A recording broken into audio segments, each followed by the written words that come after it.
Araw na naman mga kabutcher.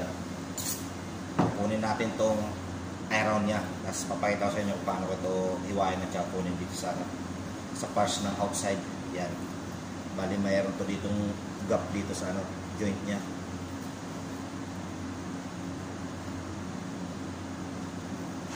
Yan mga kabutcher. Bali yan na. Bumiyak na siya mga kabutcher. Yan.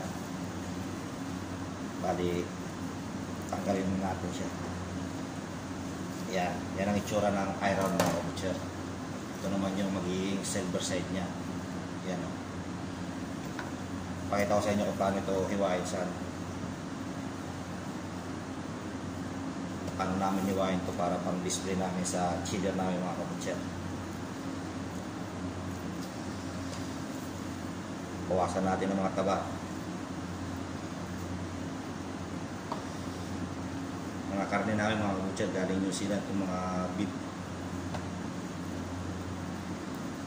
Timbang natin muna siya.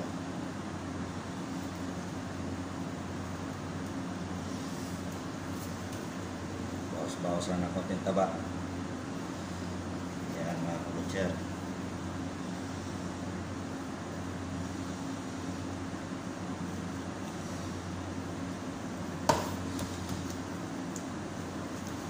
Balikan niya na itsura niya mga kabutcher. Yan o yung iron. Ganda diba? Yan. Slice na natin siya. Kita nyo yan. Ganyan lang yan hiwain mga kabutcher.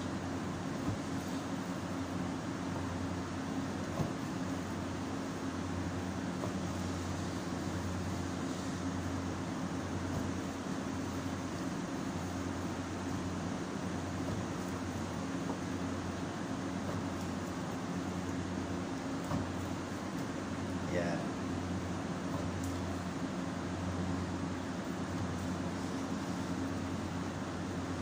Maiwala at mga kabutcher, lalagyan namin ito dito sa tray.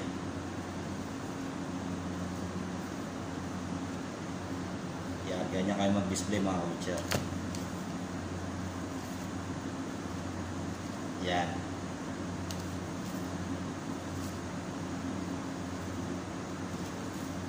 Ganyan lang ang pagkating namin dito ng mga beef para pang display. Kaya hanggang dito lang tayo mga kabutcher. Sana medyo may natutunan kayo sa mga ko. Okay mga kabutcher.